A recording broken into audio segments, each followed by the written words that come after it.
Tuhan, bagaimana yang kamu maksud itu? Kayak gimana ya Kak itu? Kayak apa maksud pertemuan iman aja yang lebih terasa sih Kak di situ. Yes. Apa yang menurutmu menjadi perbedaan kamu setelah di karismatik sama sebelum di karismatik? Apa yang membuat kamu berbeda? Kalau berbeda sih Kak, gimana ya? Dari saya sih bukan kalau dari apa berbeda sih enggak Kak. Cuma dari istilahnya dari khotbahnya itu agak bisa saya terima gitu. Emang di khotbah di gereja lamamu khotbah yang bagaimana? Membosankan begitu? Tidak, bukan membosankan sih Kak. Cuma kalau ya saya juga nggak bisa bilang sih Kak. Soalnya takutnya dari pihak sebelah bisa tersinggung gitu. Cuma intinya Kak, saya agak lebih menerima di karismatik gitu. Saya perlu tahu alasan kamu menerima itu apakah karena hanya menyenangkan telingamu, atau memang kamu benar-benar sadar ada sesuatu yang salah di dalam kamu sehingga kamu perlu dibentuk di karismatik. Saya pengen tahu itu dulu. Karena gini bro, kalau kamu mau ketemu Tuhan hanya menyenangkan, saya tidak menyatakan karismatik menyenangkan telinga karena nanti hubungannya dengan baptisan. Ya. Benar. Kalau kamu hanya mau cari nyaman-nyaman saja, sama Tuhan itu kamu ketemu Tuhan bukan buat nyaman-nyamanan, tapi kamu datang ke hadirat Dia untuk mengakui dosamu, untuk merenungkan betapa tidak layaknya kita sebagai manusia. Itu yang kita bayangkan. Jadi saya pengen tahu nih, motivasi kamu itu pindah sampai nantinya katakanlah kamu dibaptis 2 kali. Ya. Baptisan itu tidak main-main. Kenapa? Ya benar. Kalau kamu dibaptis ulang, artinya kamu menolak baptisan nama Bapa, Putra, dan Roh Kudus yang telah memeteraikan kamu.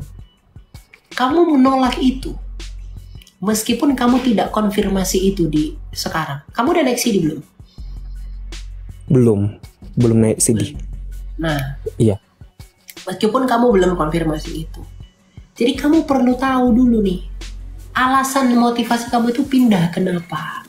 Itu dulu yang kamu benahi. Kalau memang kamu merasa bahwa di gereja lama saya tuh saya tidak bisa ini, saya tidak bertumbuh, firmannya juga firman-firman kemakmuran, kekayaan mulu. Tapi ada alasan terbesar sih Kak. Alasan terbesar apa? Alasan kayak saya lebih diterima di gereja yang sekarang. Kalau yang dulu yang sebelumnya itu kurang diterima istilahnya. Diterima dalam pengertian yang bagaimana? Diskriminasi lah, seperti kayak seperti itu.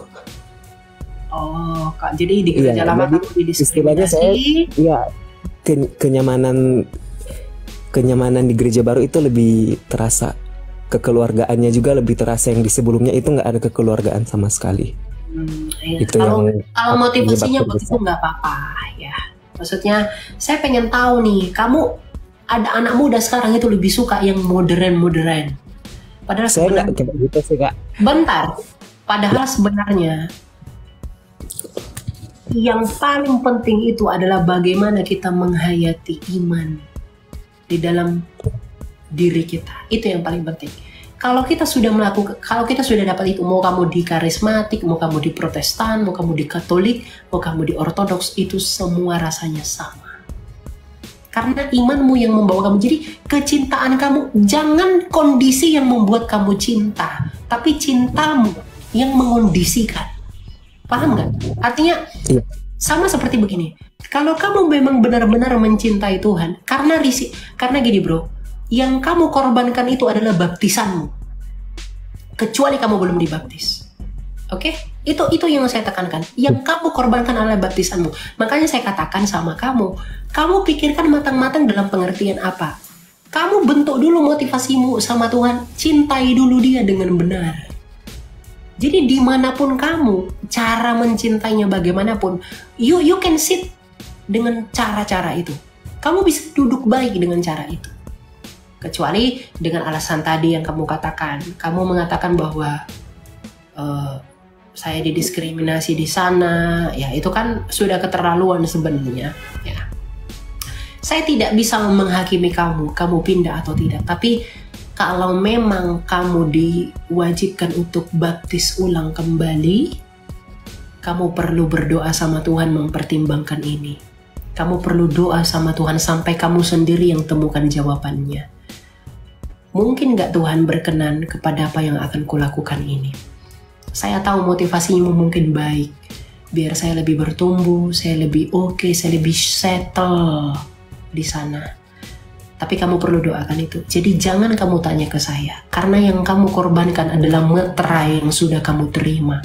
Apalagi kamu katakan orang tuamu itu keberatan. Gitu. Jadi yang kamu korbankan itu adalah meterai yang kamu terima. Dan kamu perlu doa sama Tuhan. Buktikan kalau kamu benar-benar bertumbuh di sana dengan intim sama Tuhan dulu, baru seperti itu. Jadi kamu doa sama Tuhan, minta petunjuk dari Tuhan, dia akan jawab kemauanmu. Kalau memang Tuhan bilang iya, mantapkan diri ke sana. Kalau memang belum, evaluasi dulu. Maybe something wrong. Ya, oke. Sama Kak, cuma satu aja yang mau nanya lagi. Bisa kan Kak? Yang jadi pro kontra kan Kak untuk masalah baptisan itu dari suaranya hilang. Oh, yang jadi pro kontra kan Kak dari baptisan gereja karismatik atau Kristen itu dari percikan sama selamnya. Sedangkan kalau dari pengajaran karismatik kan Yesus Kristus itu dibaptis di danau. Jadi istilahnya kayak baptisan yang istilahnya bukan benar juga sih, baptisan yang sesungguhnya itu di selam katanya. Itu gimana ya Kak? Soalnya kalau pemahaman tentang Alkitab emang saya masih agak kurang Kak. Ya. Kalau kamu pernah baca kitab tradisi, kitabnya tradisi para rasul namanya kitab Didache. Di dalam kitab Didache itu semua baptisan itu benar. Tepatnya Didache 7 ya. Kamu boleh diselam, boleh dipercik, boleh dituang, tapi harus di dalam satu nama, yaitu Bapa, Putra, dan Roh Kudus. Jadi kamu jangan sampai terkecoh untuk pindah gereja hanya karena baptisan yang kamu terima. Bukan itu yang paling penting, tapi buahmu. Matius 7:21. Dari buahnya lah kamu mengenal mereka. Saya tidak kenal kamu sebagai seorang Kristen dari baptisan apa yang kamu terima, tapi bagaimana perlakuanmu, itu yang paling penting. Ya, jadi jangan sibuk memikirkan hal-hal seperti itu. Jadi baik selam, baik percik, baik tuang, itu sama ketika dimeteraikan hanya di dalam satu nama, Bapa, Putra, dan Roh Kudus. Di luar itu sesat. Di luar nama itu ya, nama Bapa, Putra, dan Roh Kudus itu pasti sesat. Nanti kamu boleh cari di Google namanya Didache 7. Ya, Didache tulisannya DIDACHE. Di sana ada ditulis mengenai baptisan. Itu kitabnya tradisi para rasul. Jadi mereka para rasul pun dulu ada yang membaptis secara selam, ada yang dituang, ada yang dipercik, dan itu sah diterima. Gitu. Jadi jangan mau dipusingkan hanya karena metode, oke? Gereja sebelumnya Banci ini kan mau nih angkatnya kok hanya dipercik, dan ternyata ketika kita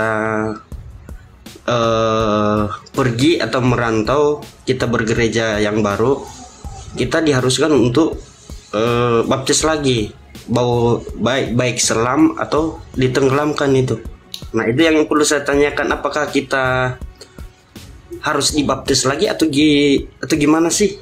Kan sebelumnya udah dibaptis ini. Lah kita ke gereja yang baru lagi dibaptis lagi. Tadi kan saya sudah ajarkan Semua kembali ke motivasi. Kamu mencintai Tuhan itu bagaimana? Kalau kita hanya ikut-ikutan saja, lebih baik jangan. Jangan kamu beriman. Ya betul. Ya, jadi saya mau katakan sama Bapak, pindah itu kenapa sih? Itu yang saya tanya. Bukan Apakah hanya karena formalitas saja agar kita bergereja di sana, atau bagaimana? Bukan pindah maksudnya, mungkin karena kita kan kebanyakan ini anak-anak daerah mau ke kota, pergi merantau gitu. Tidak perlu dibaptis lagi. Nah itu kan di gereja yang baru kita datangin itu mereka anggap kita itu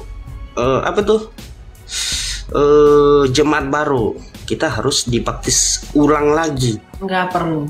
Nggak perlu ya. Berarti bisa kita tolak dong kalau mereka Tolak. bilang seperti itu. Kalau dengan begitu mereka tidak menerimamu untuk beribadah di tempat mereka lagi. Kalau karena kamu tidak mau dibaptis ulang sama mereka, kemudian mereka bilang kamu jangan datang lagi ke gereja kami, lebih baik kamu tinggalkan itu gereja. Itu masuk akal sih, itu yang saya tanyakan. Saya juga bingung karena kenapa kebanyakan sekarang seperti itu, bukan karena kita seperti alasan abang tadi, bukan yang Dulan tanyakan, bukan karena ini kita pindah dari daerah kita itu sendiri, bukan karena sesuatu, karena kita pergi merantau dan kita bergereja, kita cari gereja gitu. Tidak perlu. Merantau daerah mana itu? Daerah mana merantaunya? Bagaimana? Silakan lanjut. Nah itu Kak Elia yang perlu saya tanyakan, karena kebanyakan sekarang kalau anak-anak daerah itu pergi, mereka merantau, mereka mencari gereja baru, termasuk saya sendiri, diharuskan bagi kita yang baru berjemaat di situ untuk dibaptis. Tidak perlu ya.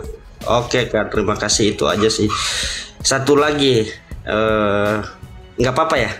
Nggak apa-apa. Oke, terima kasih udah dikasih waktu. Kemarin saya sempat naik ke room tetangga sebelah yang menanyakan, dan saya belum pernah naik juga, dan saya juga belum paham apa yang tujuan mereka membicarakan itu. Saya baca di judul mereka, Yesus punya Tuhan. Lalu saya naik di situ. Saya bilangin, ini kalian membicarakan hal apa, dan kalian ini di atas semua agama sebelah maksudnya. Nah mereka menanyakan ke saya di situ. Saya juga karena kurang paham Bible, kurang pemahaman, terus kurang pengetahuan juga. Saya vakum di situ pas mereka tanyain dari mana itu Yohanes berapa ya, kemarin mereka tanyain itu. Yohanes berapa Pak? Dari Yohanes 8 ya, ayat 22 kalau nggak salah. Dari Lukas juga ada, saya lupa kemarin itu mereka tanyain, kenapa kamu menuhankan Tuhan Yesus? Saya bingung jawabnya juga karena saya kurang pendalaman lah mengenai Alkitab gitu aja. Yohanes 8 ayat 22 itu bukan berbicara tentang ketuhanan Kristus. Bukan ya? Gimana kemana saya lupa. Yang penting dari pasal 8 itu Kak. Ayatnya saya lupa kemarin.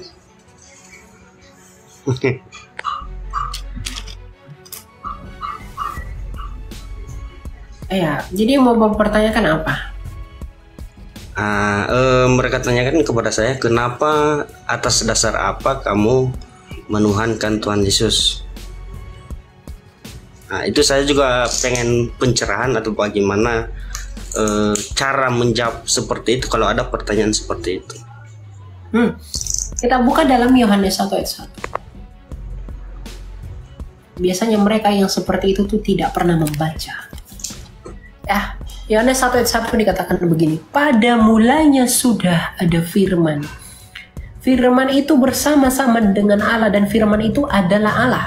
Ayat 14, firman itu telah menjadi manusia dan tinggal di antara kita dan kita telah melihat kemuliaannya, yaitu kemuliaan sebagai anak tunggal Bapa, penuh anugerah dan kebenaran.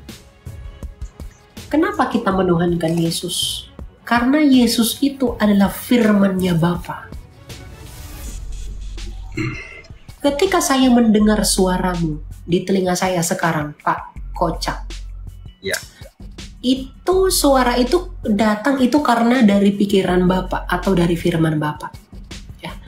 Ketika saya menuhankan pikiran Bapak, artinya saya menuhankan Anda, bukan? Betul. Kalau kita menuhankan ide ilahi, menuhankan firman-Nya Allah, itu sama dengan menuhankan Allah, tidak? Betul. Nah, Menuhankan. Yesus itu adalah firman-Nya Allah. Makanya Yesus bilang, barang siapa menyangkal anak, ia menyangkal Bapa. Karena tidak mungkin kamu menerima Bapa tapi menyangkal anak. Itu omong kosong.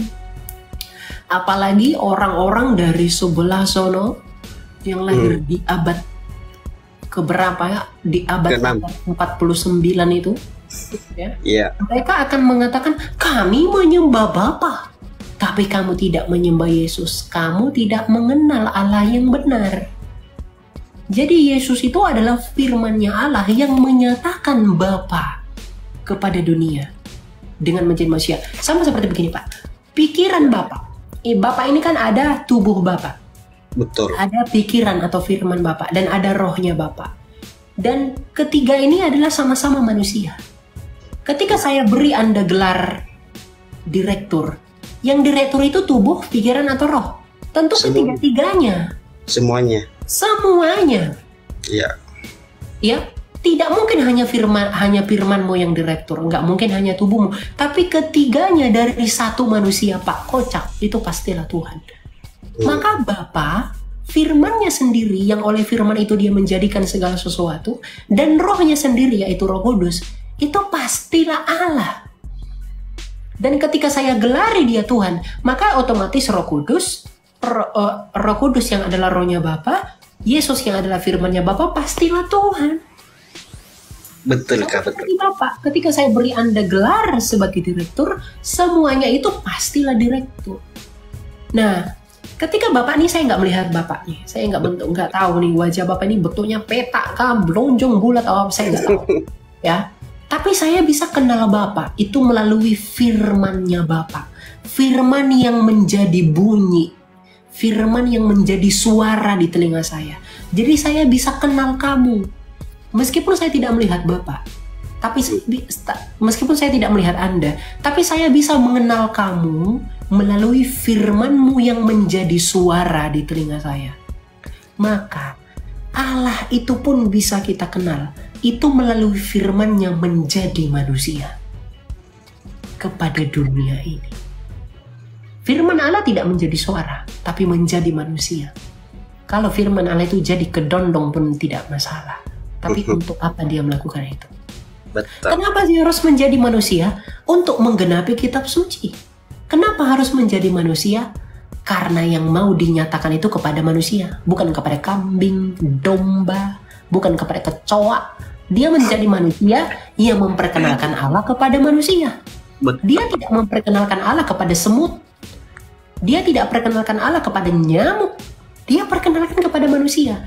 Maka kalau firman, sekalipun saya tidak melihat Bapa, tapi saya bisa mengenal dan mengetahui Bapa melalui firman Bapa yang menjadi bunyi, maka Allah yang tidak kelihatan itu, Sang Bapa yang tidak kelihatan itu, bisa kita kenal hanya melalui firman-Nya yang menjadi manusia. Makanya Kristus dengan keagungannya itu mengatakan bahwa akulah jalan kebenaran dan hidup. Tak seorang pun yang dapat datang kepada siapa? Kepada Bapa kalau tidak melalui aku. Amin. Kalau ada orang yang mengaku kami menyembah Bapa, kami menyembah Tuhannya Yesus, tetapi menyangkal Yesus, itu omong kosong. Bapa itu akan bilang, kamu sok-sokan nyembah aku, kamu tahu aku dari mana? Betul. Aku memperkenalkan diriku ya melalui firmanku yang menjadi manusia yang disebut Yesus itu. Dan kamu tidak mengakui firmanku sendiri, tapi kamu ngaku kenal sama aku. Dilepeh itu orang. Betul. Makanya Yesus itu adalah, menurut penulis surat Ibrani, Yesus itu adalah imam besar kita, pengantara, pensyafaat bagi kita. Keimamatan Kristus bukanlah keimamatan Lewi, tapi keimamatan Kristus adalah keimamatan Melkisedek. Yang oleh karena dia, makanya kan Yesus bilang apa? Mintalah di dalam namaku. Mintalah di dalam namaku artinya apa? Aku tidak tahu kamu Bapa seperti apa. Aku tidak lihat rupamu. Aku tidak mengenalmu. Tapi di dalam Yesus, aku mengenal engkau siapa. Maka aku berdoa di dalam Yesus yang oleh karenanya aku mengenal engkau. Maka Bapa pun menyambutmu. Oh anakku, datanglah kepadaku. Kenapa? Engkau mengenal aku karena kamu mau menuruti firmanku. Ketika Yesus itu dibaptis, ada suara dari langit ketika Yohanes mendengar itu. Apa kata suara itu? Inilah anak yang kukasihi, kepadanya lah aku berkenan, dengarkanlah dia. Karena apa? Firman Allah. Dia yang menyatakan Bapak sendiri yang berkenan kepadanya ya. Betul. Iya. Kolose 1 ayat 15. Dialah gambaran Allah yang tidak kelihatan, yang sulung dan lebih utama dari segala sesuatu. Itu Yesus itu adalah firman Allah itu. Jadi jangan mimpi ya, kamu menyembah Bapa, menyembah Tuhan Yesus, tapi menolak Yesus. Jangan mimpi, karena kamu tidak mungkin mengenal Bapa itu. Makanya Yesus bilang apa? Akulah jalan loh. Akulah jalan, aku jalan. Tapi aku kebenaran. Banyak di luar sana yang sok-sokan jadi jalan, tapi nggak benar. Hanya aku yang benar, kata Yesus. Dan kalau kamu sudah di jalan yang benar, kamu akan mendapatkan apa? Hidup. Hidup yang kekal. Hidup. Yohanes 3 ayat 16. Jadi Yesus itu, Tuhan Yesus itu mau bilang, aku loh jalannya. Kenapa? Aku firman yang keluar dari Bapa. Yohanes 8 ayat 23. Kita baca ya. Bentar saya baca.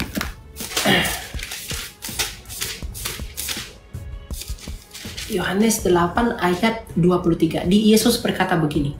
Lalu ia berkata kepada mereka, kamu berasal dari bawah, aku dari atas, kata Yesus. Kamu dari dunia ini, aku bukan dari dunia ini.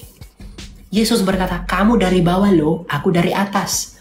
Kamu dari dunia ini, aku bukan dari dunia ini. Artinya ketika Yesus mengatakan akulah jalan, artinya dia jalan yang datang dari atas. Kalau dia adalah kebenaran, maka dia kebenaran yang datang dari atas. Kalau dia adalah hidup, berarti dia adalah hidup yang datang dari atas.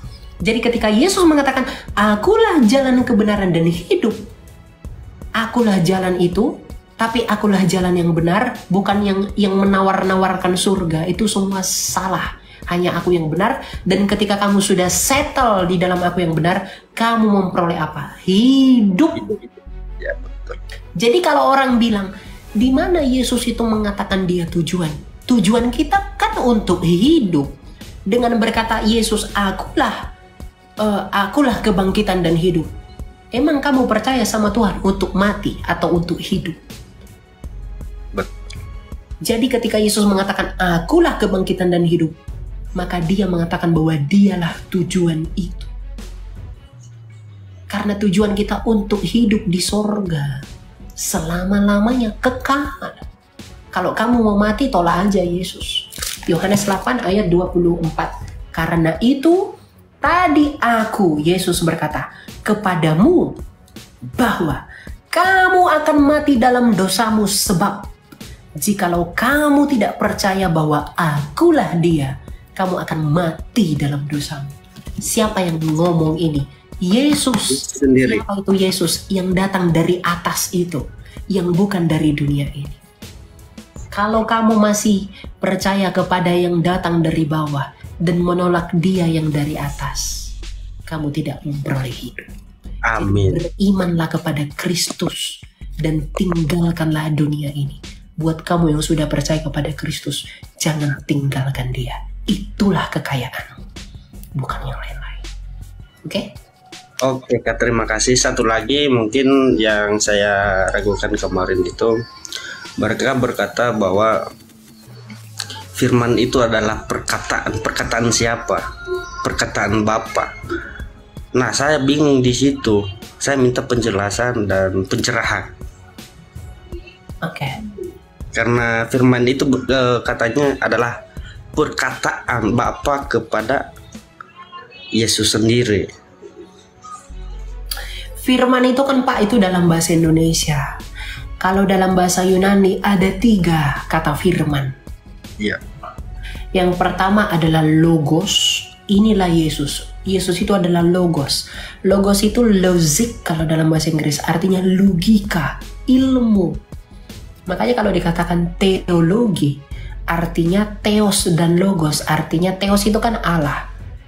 Logos itu kan ilmu. Berarti teologi atau theos logos adalah ilmu tentang Allah. Jadi logos itu adalah Allah. Logos itu adalah ilmu. Yesus itu adalah ilmu yang mendasari segala sesuatu.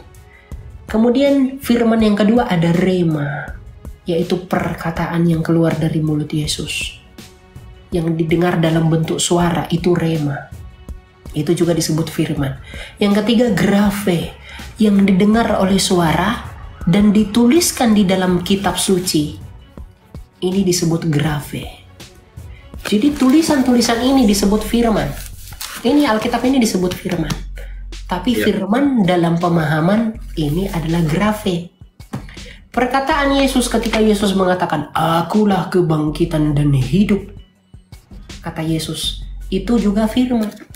Tetapi dalam pengertian rema. Dan Yesus sendiri adalah firman.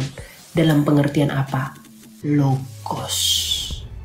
Makanya kalau kita lihat di dalam Yohanes 1, Yesus yang adalah firman. Firman di sana huruf besar. Logos itu huruf besar. Beda, firman huruf besar dengan firman huruf kecil itu beda. Firman huruf besar itu merujuk kepada logos, tapi firman huruf kecil itu merujuk kepada rema. Jadi karena dari logos menghasilkan rema, rema menghasilkan graphe. Yesus adalah logos yang melekat sama seperti Bapa. Ya, pikiran Bapa menghasilkan kata-kata. Itu rema. Pikiran Bapa adalah logosnya Bapa. Pikiran Bapa itu menghasilkan rema, kata-kata melalui mulut. Dan kata-kata Bapa ketika saya tuliskan, itu juga saya katakan firman Bapa. Dan itu dalam pengertian grafik. Jadi logos inilah yang mendasari. Ketika Tuhan berkata, berfirmanlah Allah, jadilah terang. Dia pasti menggunakan firman-Nya, bukan menggunakan suaranya. Ada firman-Nya. Berfirman itu kata kerja, berarti kata bendanya adalah firman. Sama seperti orang bersepeda. Itu kata kerja, mengkayu sepeda. Tetapi kata bendanya apa? Sepeda. Gitu. Jadi kalau orang yang menuduh firman itu akan perkataan anak, kamu tidak belajar. Belajar itu jangan di timur-timur sana. Belajar itu ke kitab suci Israel. Kurang kaya sekali itu pemahaman. Oke, Kak, terima kasih banyak. Kita sudah di Firdaus, mereka masih di lantai 1. Amin. Oke, terima kasih. Sangat terberkati dengan penjelasan Kakak. Dan mungkin yang mereka tanyain itu kemarin karena makanya saya tanyain sama Kakak juga. Saya sendiri karena pemahaman saya kurang gitu. Bagaimana saya menjawab pertanyaan itu kepada saya yang mereka lemparkan kepada saya kemarin. Makanya saya tanya lebih detail lagi, lebih jelas lagi gitu. Oke, terima kasih ya. Semangat terus buat Kakak Elia dalam pelayanannya juga. Oke, Tuhan Yesus memberkati. Terima kasih ya. God bless you. Oke, terima kasih ya.